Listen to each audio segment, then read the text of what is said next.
ቀይ ቀበሮቹ አፍሪካ ዋንጫ አልፈዋል። ይሄ የሆነው ከ22 ዓመት በኋላ ነው። ታዲያ ከ22 ዓመት በኋላ ያለፈው የአንደር 17 ቡድናችን ሶስተኛ በመውጣት ነው ታንዛኒያና ኡጋንዳ ጨዋታቸውን አድርገው ታንዛኒያ 3-2 በሆነ ውጤት አሸንፋለች። ታዲያ ከነ ኡጋንዳ ከነ ታንዛኒያ መማር ያለብን አንድ ነው። ሁለተኛው ነገር ደግሞ 2029 እንዴት ነው እነዚህ ልጆች ማድረስ የምንችለው? በምን ስትራክቸር በምን ውድድር? አሁን ቀጣይ የሞሮኮ ዋንጫ አፍሪካ ዋንጫ ነው ያለው የነሱ።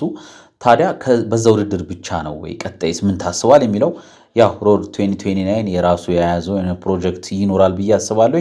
ታዲያ ቀጣይ እነዚህ ልጆች ፕሮፌሽናሊ ከዚህ እድሜያቸው ጀምሮ ከተሰራባቸው ቀጣይስ የአውሮፓ ክለቦች ላይ ዋይኖት ለምንድን ነው መብቃት የማይችሉት? ይችላሉ።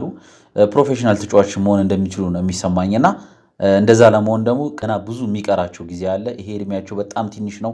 እንደማይችሉ ነው መንገር ያለብን። ከቻለን ደግሞ ያላወጡትን ታለንት እንዲያወጡና ዲሲፕሊንም ጥሩ እንዲሆኑ ፕሮፌሽናሊ እንዲያስቡ ማድረግ የሚጠበቅብን ይሆናል። በአጭሩ እንዳናጣቸው ስለምንሰጋ ነው። አይናችን በጣም ስላረፈባቸው ነው። በዚህ አጋጣሚ እንኳን ደስ ያላችሁ